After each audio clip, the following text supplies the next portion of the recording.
Mis queridos amigos y alumnos del taller de filosofía, hoy nos toca enviarles la lección 0019. Continuamos con el tema de la vida que iniciamos a tratar en la sesión pasada. ¿Y por qué? Bueno, pues porque cada día aparece en la prensa, en los medios de comunicación, en diversas revistas de divulgación científica, aparece nueva información sobre nuevos descubrimientos, ¿sí?, que parecen trastornar lo que la ciencia había establecido con anterioridad sobre nuestros inicios, sobre todo. Son muchos y de muy distinto tipo los interrogantes que ante este fluir de datos, de conocimientos, y que pretenden a veces ser sabiduría, y por esa razón estoy muy interesado en platicarles, en explicarles una forma de ordenar ese flujo brutal, incontenible, de datos que pretenden convertirse en sabiduría sin serlo. Me propongo un doble objetivo a partir de estas lecciones sobre la vida humana y sobre su origen, sobre todo. Por una parte, quiero exponer de manera breve y clara los conocimientos que la ciencia nos brinda hoy sobre nuestros orígenes. Pretendo hacer una presentación concisa y que no exija altos conocimientos especializados, previos, pero que al mismo tiempo contenga una información actualizada y organizada, evitando cometer el error de atiborrarlos de datos y nombres. No. Pretendo que realmente adquieran datos, los conviertan en conocimiento y los conviertan en sabiduría, que finalmente es el objeto final de la filosofía. Cada uno de ustedes podrá formarse un cuadro todo lo coherente y unitario que permitan los datos con los que cuenta hoy la ciencia. Y por consiguiente, también ustedes van a poder dibujar los contornos de la imagen científico-biológica sobre nuestro origen, sobre el origen del hombre. Por otra parte, intento establecer un marco filosófico que nos dé cuenta, en otro nivel más alto de racionalidad, de lo que la ciencia actualmente nos dice sobre nuestras raíces.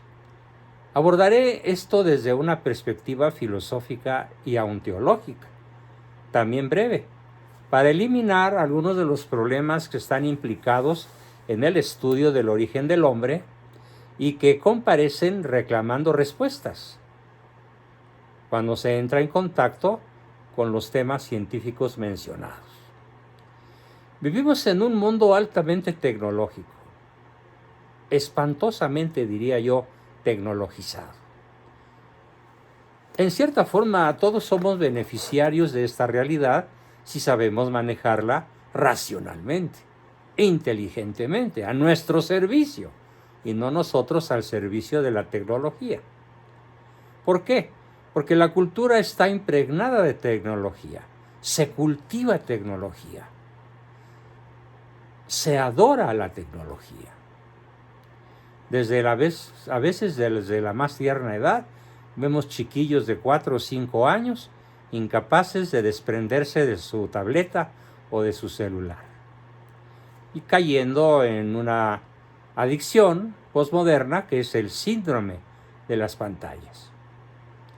Hoy la sociedad otorga a la ciencia un lugar privilegiado como modo de conocimiento. La filosofía, por el contrario, atraviesa momentos muy difíciles, y los filósofos, como su servidor, atravesamos por momentos particularmente difíciles. ¿Por qué? Porque en particular la filosofía de la naturaleza, que es la de la que nos estamos ocupando, que es la que inauguró la filosofía occidental desde la Grecia más antigua y en cuyo seno se preparó y vio la luz siglos más tarde la ciencia tal como ahora la entendemos. Pues a pesar de esta formidable raíz científico-filosófica propia del pensamiento occidental, hoy sucede que los profesionales de la filosofía de la naturaleza casi no existimos. Somos una especie de apestados, de bichos raros. Tal parece como si el mismo desarrollo de la ciencia empírica nos hubiera hecho innecesarios. Aunque no lo es, pero así parece. Cuando abordamos el conocimiento del mundo natural, al imponerse de la racionalidad científica, al imponernos de la realidad, de la racionalidad científica, parece sin dejar espacio vital, no nos deja un espacio vital para la racionalidad filosófica. Repito de otro modo, la racionalidad científica no nos deja espacio vital a los que manejamos la racionalidad filosófica. Nos excluyen, nos desconocen, nos bloquean, nos descalifican. Y preguntan, por ejemplo, ¿para qué nos interesa saber lo que es la materia cuando podemos ejercer un control completo sobre ella? Qué inútil es tu conocimiento, nos dicen. ¿Por qué? Porque controlar y conocer se nos muestran hoy en la práctica como si fueran términos sinónimos, y no lo es. Pero afirmar esa identidad es también firmar la partida de defunción de la filosofía, tal como se ha entendido y practicado hasta hoy desde sus más remotos orígenes. Yo me niego a firmar el acta de defunción de la filosofía o de mí como filósofo. Esta crisis de la filosofía, claro, la historia ha visto muchas, a pesar de todo lo dicho hasta aquí, son siempre crisis relativas. Son crisis que acaban finalmente por desecharse. Porque la filosofía, gracias a Dios y a la inteligencia formidable de la mayoría de los filósofos, siempre encuentra alguna rendija en el sepulcro donde se la entierra, por lo que vuelve a renacer planteando los temas de siempre, sugiriendo nuevos enfoques e invitando al pensamiento humano a recorrer viejas veredas con zapatos nuevos. La filosofía es tan moral o tan inmoral como el hombre. La filosofía de la naturaleza hoy pues está en crisis, pero al mismo tiempo también podría decirse que nunca como ahora se ha escrito tanto, se ha estudiado tanto sobre los temas abordados en el pasado por la anciana filosofía de la naturaleza, por la milenaria filosofía de la naturaleza. Sin embargo, la diferencia está en que son los nuevos pobladores de la racionalidad, los científicos, los que resucitan una y otra vez los viejos temas. Este fenómeno declara la perenne juventud de la filosofía. Sí. Créanme, yo me siento joven, no de 80, de 40, de 30, cuando trato estos temas con el entusiasmo con el cual me siento anonadado, al caer de rodillas ante el bien, la verdad, la belleza y la unidad. Pero, repito, pues, este fenómeno declara la perenne juventud de la filosofía. ¿Cuál fenómeno? El hecho de que los mismos científicos son los que resucitan una y otra vez los viejos temas. Pero el modo en que se resucitan hoy los temas también tienen ciertos rasgos que son casi todos ellos desechables. Veamos. Pienso que uno de los riesgos más importantes consiste en defender, casi siempre de modo implícito, que el método científico posee la exclusiva de la racionalidad. Dicen, la realidad es que hay un problema o que hay muchos problemas planteados por el desarrollo de la ciencia, que no encuentran respuesta dentro de ella. Esto lo afirmo yo, repito. La realidad es que hay problemas planteados por el desarrollo de la ciencia que no encuentran respuestas dentro de la ciencia. El siglo XX ha sido un tiempo privilegiado para comprobar la necesidad de destacar otros fenómenos racionales, diversos a los ámbitos de la ciencia pura. La ciencia debe abrir el camino a la filosofía, ¿sí? Y debe cederle el uso de la palabra al divisar regiones de lo real que quedan fuera del horizonte de las ciencias exactas o de la ciencia pura. La filosofía, por su parte, no puede constituirse como un saber independiente de cualquier otra instancia racional. Por ejemplo, la ciencia, porque entonces sería una filosofía que especialmente hoy pues no le interesaría a nadie. La filosofía que realmente lo es, mira hacia todas las direcciones de manera circunspecta, porque posee desde su inicio una vocación integradora de todo lo que es verdadero, de todo lo que es bueno y por lo tanto bello. Así que haremos un serio intento por armonizar, respetando sus correspondientes niveles y lógicas, esos dos ámbitos de la racionalidad, la ciencia y la filosofía.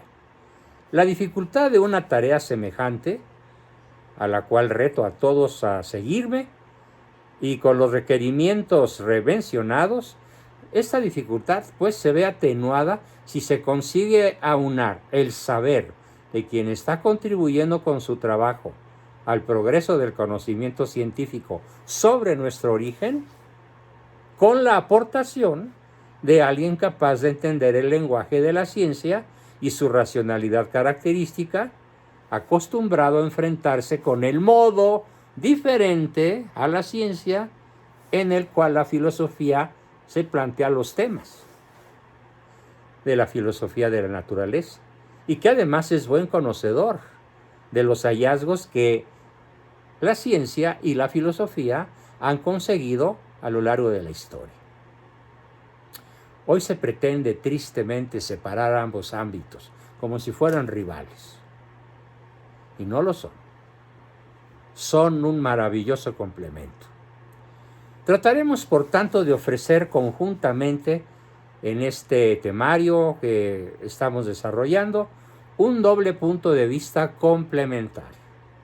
Primero, la amplia perspectiva que nace de la madurez de un científico, que está además, por así decirlo, en primera línea de fuego de la investigación de la evolución humana, y al mismo tiempo, segundo, las reflexiones de un filósofo que pensó durante muchos años sobre la ciencia y las implicaciones de esa actividad humana tan extraordinariamente compleja y que tantos y tan extraordinarios frutos ha dado y está llamada aún a seguir dando. Una conclusión que surgirá de todo este tema que hoy comenzamos o que hoy continuamos con su segunda lección, la 0019, porque la primera de este tema fue la 0018, y que me parece muy importante destacar, consiste en la afirmación de que la ciencia, la buena ciencia, que no está comprometida con ninguna ideología, no solo no exige abrazar el materialismo metodológico u ontológico, sino que nos ayuda a escapar de sus redes, de sus trampas. Este concepto es tan denso que vale la pena repetirlo para que lo puedan asimilar. Una conclusión que surgirá del análisis de todos estos temas y que me parece muy importante destacar, consiste en la confirmación de que la ciencia, la buena ciencia, es la que no está comprometida con ninguna ideología. Es la que no solo no exige abrazar el materialismo metodológico u ontológico, sino que nos ayuda a escapar de las redes de este. ¿De quién? Del materialismo metodológico u ontológico. Dicho de otra manera, la razón no está condenada al cientificismo. La razón no está condenada a quedar atrapada en el tejido de una interpretación reductivista de la realidad.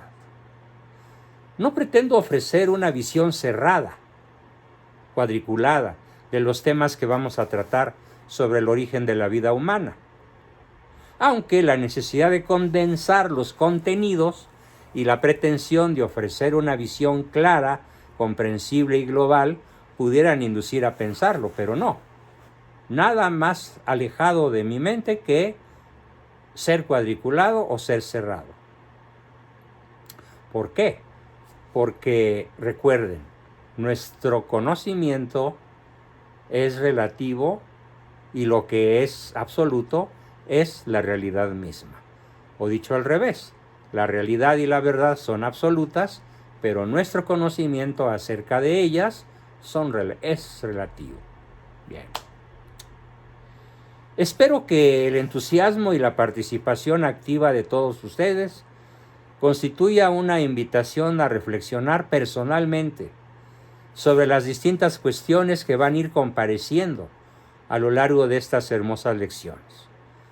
Analizaremos con mucho detalle, con mucha calma, las teorías de la evolución, porque hay varias. Conseguiremos completar y dar una perspectiva más amplia de los datos científicos actuales sobre el origen del hombre, sobre el origen de la vida y su evolución más remota. Estableceremos, por lo tanto, el marco científico general en el que se encuadra el contenido de todo este ciclo de temas sobre el origen de la vida humana, sin jamás suponer que ciencia y filosofía, repito, se oponen, sino todo lo contrario, se complementan. Hagámonos una pregunta perenne, que seguramente se hizo el primer hombre que se dio cuenta de que existía.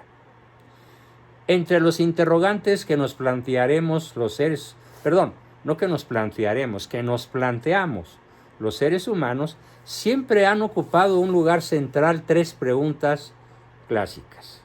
¿De dónde venimos? ¿Quiénes somos? ¿A dónde vamos? Las tres preguntas están estrechamente relacionadas, a tal grado que casi se puede decir que se trata de una única pregunta, con tres aspectos.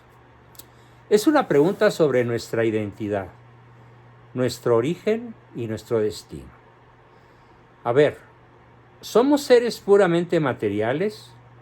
¿Somos el resultado de la acción de fuerzas ciegas, de modo que nuestra vida se acaba con la muerte y no tiene más finalidad que la que nosotros mismos queramos darle? ¿O somos el resultado de un plan divino que nos coloca por encima del resto de la naturaleza y que confiere un sentido único a nuestras vidas? Estas preguntas tienen un claro componente religioso, lo reconozco, ya que las respuestas cambian completamente según se admita o no la existencia de un Dios que ha creado al ser humano para realizar un proyecto con él y que gobierna el mundo con su providencia. A la vez, la reflexión filosófica siempre se ha preocupado de estas cuestiones, ¿sí? Ya que la razón puede decir muchas cosas sobre estas cuestiones. Y en la época moderna, las ciencias de la naturaleza, y en concreto la teoría de la evolución, plantean cuestiones que deben tenerse en cuenta. A veces se toma pie de la teoría de la evolución para ir más lejos de lo que permite decir la ciencia, como si la evolución fuese la única fuente de conocimiento sobre nuestro origen y nuestro destino. Por ejemplo, uno de los directores de las excavaciones de Afar, en Etiopía, que es uno de los lugares donde más restos de antepasados humanos se encuentran, al final de un artículo en el que describe algunos de los resultados de su trabajo, comenta así, cito textual: más que caracterizar la evolución como un proceso diseñado para crear el mundo para nosotros, nuestros estudios de la evidencia, llevan a entender la evolución como un amplio experimento que sigue en marcha y de cuyos resultados da la casualidad. Sí, la casualidad de que somos parte, de que formamos parte. Cierro comillas. Pero la evolución no tiene nada que decir sobre la existencia de un plan divino. Y negar este plan, amparándose en el prestigio de la ciencia, es una extralimitación que no podemos justificar. La doctrina cristiana afirma, en el primer artículo del credo, la existencia de Dios Padre Todopoderoso, Creador de cielos y tierra. Ahí se incluye la providencia y el gobierno de Dios sobre todo lo creado, incluyendo su plan magnífico, superior a cualquiera otro, sobre la persona humana. El Catecismo de la Iglesia Católica, a su vez, afirma que la creación es el fundamento de todos los designios salvíficos de Dios. Es el comienzo de la historia de la salvación, que culmina con Cristo. Y poco después, la catequesis sobre la creación, poco después dice el mismo catecismo, la catequesis sobre la creación reviste una importancia capital y se refiere a los fundamentos mismos de la vida humana y cristiana. Explicita la respuesta de la fe cristiana a la pregunta básica de los hombres de todos los tiempos, pregunta que todos los hombres de todos los tiempos se han formulado. ¿De dónde venimos? ¿A dónde vamos? ¿Quiénes somos? O dicho de otra manera, ¿de dónde viene y a dónde va todo lo que existe? Las dos cuestiones, la del origen y la del fin, son inseparables. Son decisivas. ¿Por qué son decisivas y en qué sentido lo son? Son decisivas para encontrar el sentido y la ordenación y la orientación de nuestra vida y de nuestro obrar cotidiano. No se trata de preguntas nuevas. El catecismo recuerda que desde sus comienzos la fe cristiana se ha visto confrontada a respuestas distintas de las suyas sobre la cuestión de nuestros orígenes. Así, en las religiones y culturas antiguas encontramos numerosos mitos referentes a los orígenes. Comenta el catecismo que algunos de esos mitos son de tipo panteísta o emanacionista, otros de tipo dualista, otros de tipo gnóstico, otros deístas, otros materialistas. Y todas esas tentativas, sigue diciendo el catecismo, dan un testimonio de la permanencia y de la universalidad de la cuestión de nuestros orígenes. Esta búsqueda es, pues, inherente al hombre. Existen dos constantes, el espiritualismo y el materialismo. En el pensamiento occidental, desde la más remota antigüedad, encontramos dos ideas opuestas acerca de nuestro problema. Los espiritualistas admiten que nuestra vida tiene sentido a la luz de realidades espirituales, tales como Dios creador, el alma humana, la vida futura. Y los materialistas reducen todo a un conjunto de fenómenos materiales que se agotan en la existencia terrenal. En la Grecia antigua el espiritualismo está presente en la tradición de Sócrates, desarrollada por Platón y por Aristóteles, aproximadamente entre los años 469 a 322 a.C., y que tomó nueva fuerza y dimensiones con el cristianismo, y que ha prevalecido durante siglos. Pero también existió en Grecia el materialismo, que se encuentra en la tradición de los atomistas, como Leucipo, Demócrito y Epicuro, que tuvo este materialismo un eco especialmente fuerte en el mundo romano a través del poema llamado Sobre la naturaleza de las cosas, de un poeta llamado Tito Lucrecio Caro. Qué caro nos costó este pensamiento. A pesar de que haya prevalecido históricamente el espiritualismo, el materialismo siempre ha estado presente y cobró nueva fuerza con el desarrollo de la ciencia moderna a partir del siglo XVII, pretendiendo explotar en su favor los éxitos de la ciencia. En realidad esto no tiene sentido, porque la ciencia natural estudia el mundo natural y sus métodos, que son una combinación de matemáticas, teorías y experimentación, dejan fuera de su ámbito las realidades espirituales. Por lo que la ciencia que utiliza las matemáticas, las teorías y la experimentación no puede decir absolutamente nada a favor de la espiritualidad, pero tampoco nada en contra. Esto que nos quede muy claro. Platón dedicó uno de sus diálogos más importantes, el Fedón, a la inmortalidad del alma humana.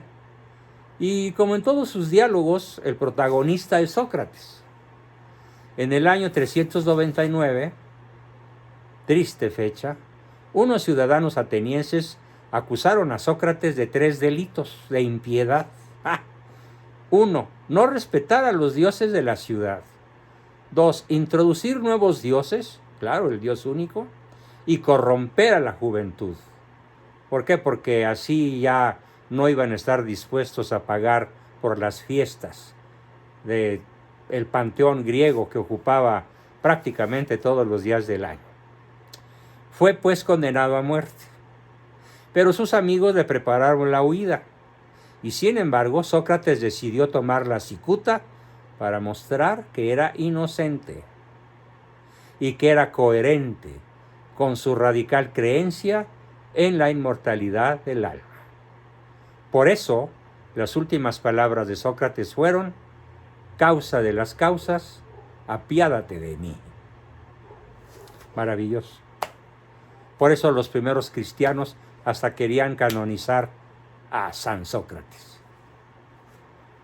Bueno, algún pecadillo debe haberle encontrado la Iglesia para no haberlo canonizado. Y a su vez, Platón formuló una filosofía espiritualista que tuvo importantes repercusiones en los pensadores cristianos y en toda la cultura occidental durante siglos. Ya en aquella época de la Grecia antigua, aunque parezca sorprendente, se encuentra presente la idea evolucionista. Es mencionada y criticada acremente por Aristóteles, el filósofo realista por excelencia, en su segundo libro de la Física, donde trata de sus famosas 4 causas. Aprendámoslas. La causa material, de lo que algo está hecho. La causa formal, la definición, la esencia, el modelo de algo. Por ejemplo, nuestra alma es lo que nos da la forma humana. Somos humanos gracias a nuestra alma, que es nuestra causa formal. Luego, la causa eficiente. ¿De dónde proviene la acción y el cambio? ¿De dónde proviene ese ser? Y finalmente, la causa final. Aquello en vistas a lo cual algo se hace, que es el fin y el bien al que el ente tiende. En este contexto, Aristóteles se pregunta si la casualidad o el azar pueden ser consideradas como causas. Y veamos por qué no. Alude a quienes dicen que sí, y se burla en cierta forma de ellos, considerando que este mundo es producto de la casualidad.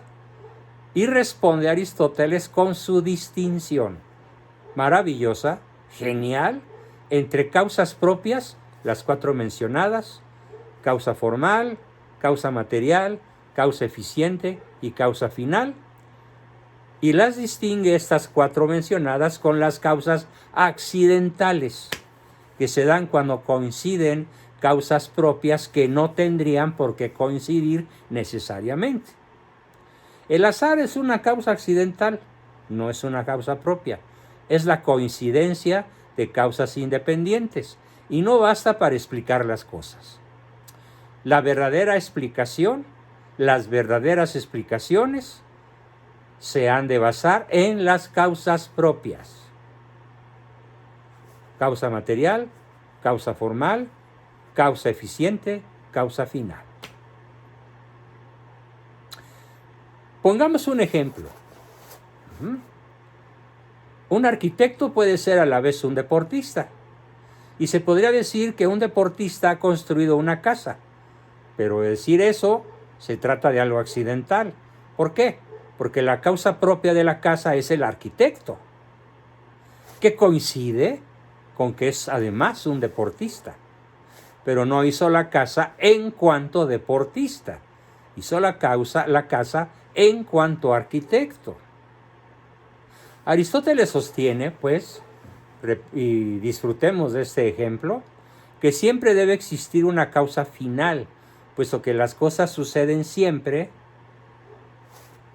de acuerdo con la naturaleza, y lo que sucede de modo fortuito o accidental solo sucede en raras ocasiones. Así que Aristóteles contrapone radicalmente algo que los filósofos modernos, filósofos modernos, no han sabido oponer, ni los científicos. Contrapone finalidad con casualidad. ¿Por qué? Porque la casualidad no tiene finalidad. Y ahí alude a quienes piensan que la naturaleza no actúa por un fin, sino que las cosas surgen por una mezcla de necesidad y azar. Y los critica cuando dicen que se producen muchas cosas de acuerdo con la necesidad de las leyes naturales y que solo sobreviven, fíjense qué absurdo, las que por casualidad estaban convenientemente constituidas, mientras que el resto perecieron, como los terneros de rostro humano de los que hablaba un filósofo griego llamado Empédocles, y que en cierta forma hacía honor a su nombre. Es notable que se trata del mismo argumento que plantean en la actualidad quienes pretenden explicar toda la naturaleza, incluyendo al ser humano, como simple resultado de leyes necesarias y de coincidencias accidentales. Y así explican un proceso evolucionista que se explica mediante la combinación de azar y necesidad, sin admitir ninguna finalidad ni ningún plan superior. ¡Qué cosa más absurda! En el siglo I a.C., el romano Tito Lucrecio Caro presentó la doctrina atomista, de tipo materialista, como la auténtica ciencia de la naturaleza, según él, que permitiría liberar al espíritu humano de las supersticiones religiosas y lograr una vida auténticamente humana. ¡Ah, cómo apesta esto en la Revolución Francesa, o en la mexicana, o en la rusa! El atomismo de Tito Lucrecio Caro tenía en común con la teoría atómica moderna poco más que su nombre. Para empezar, Lucrecio pensaba en átomos indivisibles, que es lo que significa la palabra griega átomo, mientras que los átomos reales que ahora conocemos son entidades bastante complejas, pero invariablemente divisibles. La fisión atómica lo demuestra, al menos desde 1945. Dada la carencia de conocimientos de física matemática y de química en aquella época, estamos hablando de más de 2000 años, no podía proporcionar la filosofía griega nada que fuera realmente útil para el desarrollo de ninguna ciencia. Pero Lucrecio coincide con algunos autores actuales que utilizan la ciencia moderna como base para sostener doctrinas materialistas insostenibles por sí mismas. Ya veremos por qué. Hasta aquí nuestra lección 0019. Espero que la disfruten la escuchen varias veces y muy pronto me manden un excelente resumen. Bien, gracias y hasta la próxima.